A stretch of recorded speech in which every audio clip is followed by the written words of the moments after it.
If you're feeling discouraged, it's really difficult to find the enthusiasm and confidence necessary to lift yourself out of a slump. I've been through several days and sometimes even months where I just feel down, sad, heavy, depressed, and sometimes even hopeless. For me, feeling discouraged is one of the hardest things to push through because the feeling usually manifests through unhealthy inner dialogue and negativity.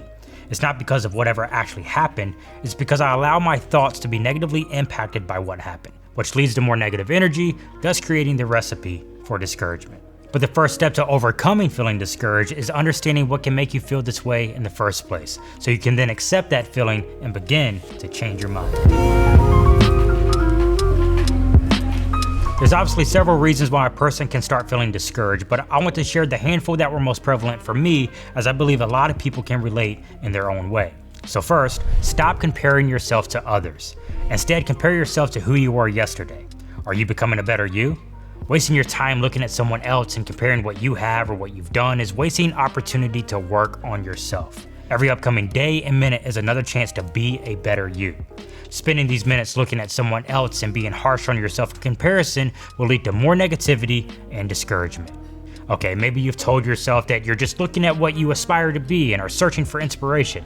But we have to understand that our brains have a negativity bias. So when we are feeling this negative energy from being discouraged, we naturally are more susceptible and sensitive to anything negative. Therefore, we have to be careful about the expectations we are setting for ourselves, especially if these expectations are being derived from watching someone at their best while we're at a low point. Personally, I believe the best thing we can do is to only compare ourselves to who we were the day before. When you're in a slump, the focus is one foot in front of the other, taking small incremental steps towards positivity.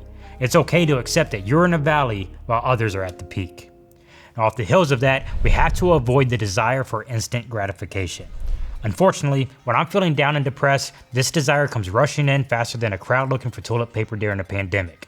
And it's very hard not to look for things that are instantly gratifying. Social media, pizza, the couch instead of a gym, a movie instead of a book. Real talk, instant gratification is an addiction that can very easily take control of your life. So how do we avoid it?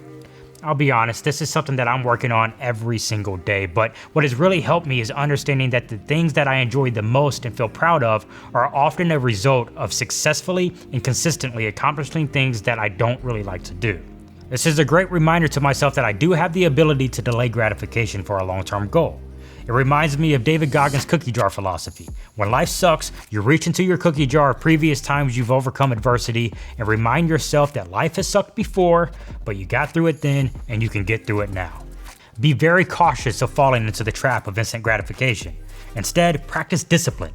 This doesn't mean intense discipline that is going to get you to your ultimate goal. I mean a tiny taste of self-discipline that is easy to achieve. Turn the electronics off for 30 minutes a day. Go on a 10-minute walk. Make your bed every morning. Something simple. It's about training your mind to practice delayed gratification through self-discipline, which is a major key to getting yourself out of a low point. And ironically enough, when we feel discouraged, we are more likely to stay in our comfort zone. If you've gone through any type of self-growth, you know that getting out of your comfort zone is crucial to self-development. And the same goes when pushing through discouragement. Take action and allow yourself to do something different. In times like this, I get out of my comfort zone in ways that don't carry much weight and won't affect my overall long-term goals. For instance, I won't get out of my comfort zone in a business sense because I know I'm not in the right headspace, but I will try new food or cook something different, watch a movie I would typically skip, learn a new language. It doesn't have to be something major or life-altering, but it does have to get you at least a tiny step out of your box of comfort. And finally, I cannot stress this enough, the importance of clarity. I'll be the first to admit, even with clarity, I still feel discouraged from time to time, but having clarity allows you to stay focused on the big picture and push through this negative energy more efficiently. I actually have a video that goes into greater depth around clarity and designing your self-development journey, so check that out here. When you have clarity during a low point, it's kind of like having a flashlight while walking through the dark. It allows you to accept the feeling and then get back to the basics of being a better you. It creates a certain level of calm that's necessary to lift yourself out of this slump. I like to call it poise. We see superstar athletes perform in the biggest championship games under the greatest pressure, and the ones who exhibit the most poise always win. This poise comes from being prepared, and as an entrepreneur and someone on a self-development journey, having clarity is the greatest sense of preparedness. See, you don't have to be excited about the situation you find yourself in at all times. Things happen and don't go your way. The point isn't to be happy 100% of the time. The point is to have the mental willpower to move on and past the things that aren't bringing you happiness.